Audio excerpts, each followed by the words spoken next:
জামাত ইসলামী আছে, চরমোনাই আছে, সারসিনা আছে, জৈনপুর আছে, আহলে হাদিসের ভাইরা আছেন, কওমি উলামা ইকরামের মাদ্রাসাগুলো আছে, হেফাজত ইসলাম আছে, আরো নানামুখী দাওয়াতি প্ল্যাটফর্ম আছে। বিচিত্র এবং নানাবিধ দ্বীনি প্ল্যাটফর্ম থাকার কারণে প্রত্যেক প্ল্যাটফর্মের কিছু অনুসারীরা তার ভিন্ন মতের প্ল্যাটফর্মের ভাইদেরকে একটু খোঁচা মারার জন্য প্রশ্নের সুরতে আমার কাছে কিছু আলপিন দিয়ে দিছে। উদ্দেশ্য যে ভাই, আমি আমার আরেক মুসলমান ভাই যাকে আমি প্রতিপক্ষ মনে করি, আসলে আমাদের কেউ কারোর প্রতিপক্ষ না। সময় হয়েছে কাঁধে কাঁধ মিলাবার, সময় এসেছে বুকে বুক মিলাবার। আর কতকাল শক্তি ক্ষয় করবেন নিজেদের মধ্যে?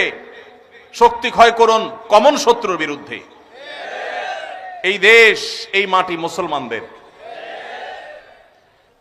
আশরাফ আলী থানভী রহমতুল্লাহ আলাইহির খলিফা হযরত মাওলানা আবরারুল হক সাহেব রহিমাহুল্লাহ তিনি বলতেন, दीन के हर काम करने वालों को रफीक समझो, फरीक ना समझो। যারাই আল্লাহর দ্বীনের কাজ করবে তাদের সবাইকে আমরা বন্ধু মনে করব, প্রতিপক্ষ মনে করব না। আমার একটা পথ আছে, আপনার আরেকটা পথ। আমি একটা উপায়ে কাজ করি, আপনি আরেকটা উপায়ে কাজ করেন। উদ্দেশ্য আমাদের একটাই, আমাদের সবার বন্ধু আল্লাহ আর আমাদের সবার শত্রু শয়তান। এটা নিয়ে আমাদের কারোর মধ্যে কোনো মতপার্থক্য আছে? যত সিলসিলা আছে, যত দরবার আছে, যত দ্বীনি দাওয়াতি প্ল্যাটফর্ম আছে, যত চিন্তার মুসলমান আমরা এখানে আছি, আমাদের বিভিন্ন বিষয়ে মতপার্থক্য থাকলেও আমাদের মূল বন্ধুকে, মূল শত্রুকে এটা নিয়ে কোনো ভিন্ন মত আছে? শুধু পার্থক্য হলো যে আমাদের শত্রু ইবলিস, তাকে দমন করবার জন্য, তার শয়তানি বন্ধ করবার জন্য কে কোন উপায়ে কাজ করব। আমাদের বন্ধু আল্লাহ, তাকে খুশি করার জন্য কে কিভাবে চেষ্টা করব, এটা নিয়ে আমাদের মত পার্থক্য আছে। আপনি বলেন এক নিয়ম, আমি বলি আরেকটা, উনি বলেন আরেকটা, আমাদের নানাবিধ মত আছে। আমাদের মূল বিষয়ে কোনো মত পার্থক্য নাই। তাহলে আমরা একে অন্যকে খোঁচাখুচি করলে এটা কি দ্বীনের কাজ হবে না দ্বীন আরো ক্ষতিগ্রস্ত হবে? আল্লাহ তাআলা আমাদেরকে বুঝার তৌফিক দান করুন। মূল উদ্দেশ্যের মধ্যে কোনো মত পার্থক্য নাই। আমার সাথে আমার ভাইয়ের কারোর কোনো মত পার্থক্য নাই। আমরা সবাই জান্নাতে যেতে চাই। আমাদের সবার রব কে? আমাদের রাসূল কে? আমাদের কিবলা কি? আমাদের কোরআন, আমাদের হাদিস, আমাদের কোনো বিষয় নিয়ে, আমাদের মৌলিক কোনো বিষয় নিয়ে কোনো মত পার্থক্য আছে? নাই। শাখাগত বিষয়ে মত পার্থক্য আমরা এত বড় করে ফেলেছি, ওই মত পার্থক্য দিয়ে আমি আমার ভাইকে শত্রু বানিয়েছি, প্রতিপক্ষ বানিয়েছি। আসল শত্রুর কথা আমরা ভুলেই গেছি।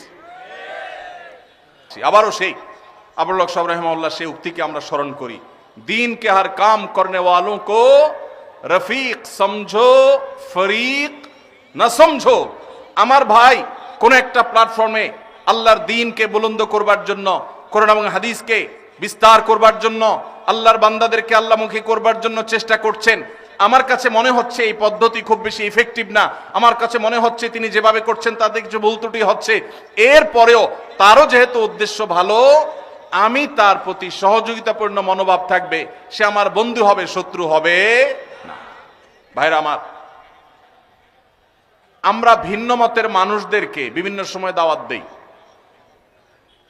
না? আওয়ামী লীগ করলে বিএনপির লোক, বিএনপির লোক করলে আওয়ামী লীগের লোক, পরস্পরের মধ্যে দাওয়াত দেওয়া দেই হয় কি হয় না? হয়।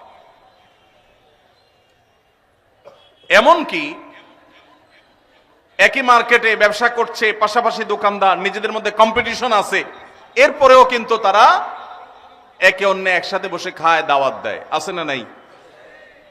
দুর্ভাগ্য আমাদের, এক পীরের মুরিদ আরেক পীরের মুরিদকে দাওয়াত দিয়া সাধারণত খুব কমই খাওয়ায়। অনেক আল্লাহর বান্দা আছেন, কিন্তু আমাদের অনেকের কলিজা এত ছোট যে আমরা অন্য আরেকজনকে দাওয়াত দিলে মনে করি আমার বোধহয় ঈমান আমল শেষ হয়ে যাবে। ঠিক না ঠিক? এক মতের মুসলমান অন্য মতের মুসলমানকে দাওয়াত দিলে মনে হয় তার জাত চলে যাবে। ঠিক না ঠিক? ভাইরা আমার, আমাদের মাহফিলগুলো, আমাদের দ্বীনি আয়োজনগুলো পারস্পরিক সহযোগিতাপূর্ণ মানসিকতা থাকতে হবে। সময় হয়েছে কাঁধে কাঁধ মিলাবার। সময় এসেছে বুকে বুক মিলাবার। আর কতকাল, আর কতকাল শক্তি ক্ষয় করবেন নিজেদের মধ্যে? শক্তি ক্ষয় করুন কমন শত্রুর বিরুদ্ধে। এই দেশ, এই মাটি মুসলমানদের। এদেশে যত জুলুম, নির্যাতন, নিষ্পেষণ, এগুলো সবচেয়ে বেশি সয়েছে মুসলমানেরা আল্লাহ এবং তার রাসূলের আনুগত্যের কারণে। এরপরও যদি আমরা পরস্পরের সাথে কাঁধে কাঁধ মিলিয়ে কাজ না করি, আপনি আপনার উপায়ে কাজ করবেন ভাই, আমি আমার উপায়ে কাজ করব। আমি আপনারটাকে সঠিক মনে করি না, কিন্তু তাই বলে আপনাকে আমি শত্রুও মনে করি না, কারণ আমাদের উভয়ের গন্তব্য এক। আল্লাহ আমাদেরকে এক এবং নেক হওয়ার তৌফিক দান করুন। উর্দুতে একটা কথা আছে, তুম এক नहीं होगे जब तक तुम नेक नहीं होगे। ততক্ষণ পর্যন্ত আমরা ঐক্যবদ্ধ হইতে পারবো না যতক্ষণ পর্যন্ত আমরা ভালো মানুষ না হব। একটি উদাহরণ আমি বিভিন্ন সময় দেওয়ার চেষ্টা করি। কোথাও যদি একটি সাপ চলে আসে, বিষাক্ত সাপ, বিষধর সাপ, সেখানে আমরা ধরেন 4-5 জন মানুষ আছে, ধরুন এই স্টেজে আসলো একটা সাপ, ওদিক থেকে আসতেছে, আমরা দেখতেছি স্টেজের দিকে। এখন আমরা কয়েকজন মানুষ এখানে স্টেজে আছি, সব আলেম ওলামা, একজন জোনপুরি, একজন চরমনা, একজন জামাত ইসলাম, একজন আহলে হাদিস, একজন আরেকটা।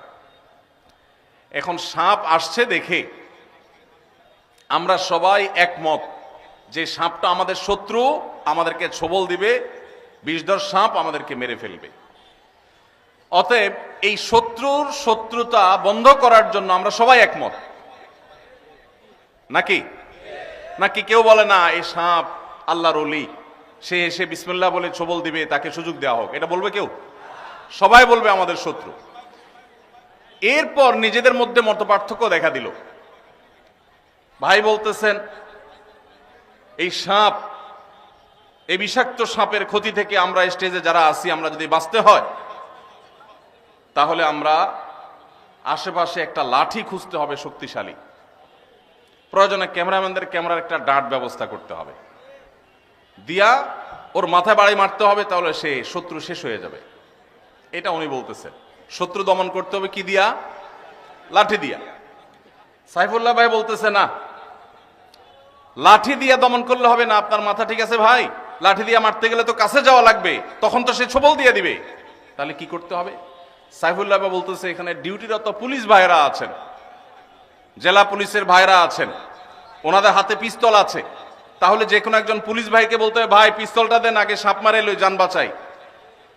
বা পুলিশ ভাইকে দিয়া বলতে হবে ভাই ওরে গুলি করে মানুষ বাঁচান, তাহলে পিস্তল দিয়া দূর থেকে মেরে দিব, ঝামেলা শেষ। উনি বলতেছেন না, ওনার পুলিশ ভাইয়ের পিস্তলের গুলির হিসাব দিতে হবে, তার উপরের নির্দেশ ছাড়া গুলি করতে পারবে না, নানান যা ঝামেলা আছে, এতক্ষণ তো সাপ আমাদেরকে মেরে ফেলবে, তাহলে কি করবে? উনি বলতেছে এসব কারবার নাই, লাঠিও চলবে না, পিস্তলও চলবে না, তাহলে কি চলবে? একটা ঢেল মারতে হবে দূর থেকে। ঢেল যদি না পাওয়া যায়, হাতের মোবাইল মেরে দেবো দরকার হলে, চায়ের কাপ মেরে দেবো দরকার হলে, যে মাছরাঙ্গা টিভির ভাইয়ের এইটা মেরে দিয়ে আবার যান বাঁচাবো, পরে এরকম একটা কিনতে পাওয়া যাবে।